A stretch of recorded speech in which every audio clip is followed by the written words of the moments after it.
देखिए, हमारे डेहरी विधानसभा के लिए एक निंदनीय घटना जो कल रात्रि में हुई।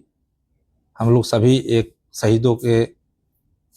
शाम शहीदों के नाम कार्यक्रम में अनुमंडल प्रशासन पदाधिकारी के द्वारा सम्मिलित हुए। उसमें हमारे एग्जीक्यूटिव ईओ साहब भी वहाँ उपस्थित थे। उन्होंने वहाँ अपनी तबीयत खराब कह के वहाँ से वह पहले निकल गए। हम लोग 9-10 बजे तक वहाँ वो कार्यक्रम का संचालन कराया। उसके बाद जो हम लोग आते हैं, सूचना प्राप्त होती है हमको एसडीएम साहब के द्वारा, तो हम लोग पुनः अस्पताल जाते हैं। हमारे वहाँ औरंगाबाद एसपी, हमारे रोहतास एसपी, हमारे रोहतास डीएम, मैं वहाँ गया। मैंने वहाँ कहा कि जो भी है दोषी उस पर एकदम कड़ी से कड़ी कार्रवाई कराई जाए। और मैं डेहरी की जनता के लिए विकास कार्य को लड़ता हूँ। हम विकास की आवाज़ निरंतर उठाते रहते थे। इस संदर्भ में उनसे भी हमारी वार्ता होती थी कि यहाँ सफाई नहीं हो रहा है। उन्होंने सफाई भी कराने का काम करते थे। नली जाम होता था, उन्होंने कराने करते थे। अब वह किस परिस्थिति में उनकी पत्नी यह बात बोली है, मैं अपनी तरफ से आप मीडिया के माध्यम से हमारी पार्टी और एनडीए सरकार निरंतर कटिबद्ध है कि जो भी दोषी होंगे उस पर कड़ी से कड़ी कार्रवाई होगी। और एक पत्नी का पति गया है, उस पर कोई राजनीति न करे। एक हत्या हुई है, उस पर लोग औछी राजनीति कर रहे हैं। राजनीति न करें, उस पर सब कोई मिलकर सोनू सिंह उनके परिवार के साथ खड़ा है, रहेगा। इसमें निष्पक्ष जांच कराने के लिए मैं कटिबद्ध हूं और मैं डेहरी के विकास की लड़ाई लड़ता हूं, न कि ऐसी औछी राजनीति पर हम विश्वास करते हैं। क्या 29 तारीख को आपसे उनकी बात हुई थी? ना, 29 तारीख को हम मिले नहीं है। 29 तारीख को हम लोग का 1-2 कार्यक्रम था यहाँ आपका वेद व्यास में। इसके बाद हम देवघर निकल गए।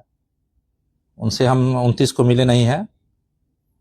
और हम लोग काम के लिए बात होती थी।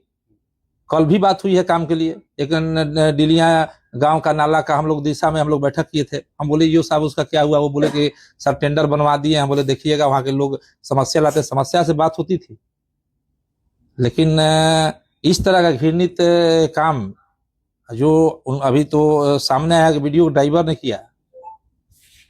हम लोग भी ड्राइवर के साथ साथ चलते हैं और हम लोग भी किसी के पति हैं। तो सब लोग को राजनीति नहीं करनी चाहिए। हम लोग उनके परिवार को जाना चाहिए, उनको मजबूती के साथ हम लोग को लगना चाहिए और एकदम निष्पक्ष जांच की हम भी मांग करते हैं। इस पर निष्पक्ष जाते उसमें हम सदैव उनके परिवार के साथ मैं खड़ा हूँ।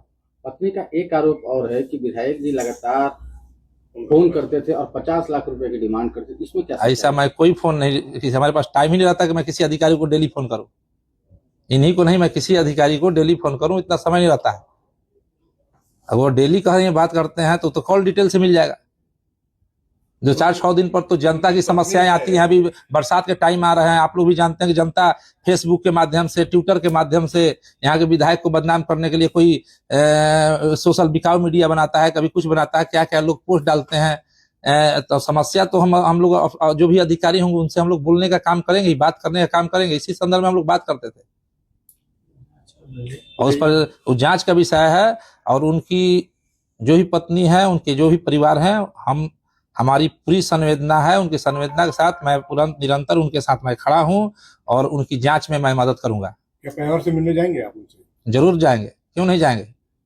वह अधिकारी हमारे एक अंग थे, लेकिन यहाँ अच्छी राजनीति करके उसको दूसरे ट्रैक पर ले जाया जा रहा है। कोई आरोप लगवा रहा है, वही आरोप लगवा रहा है, समझिए।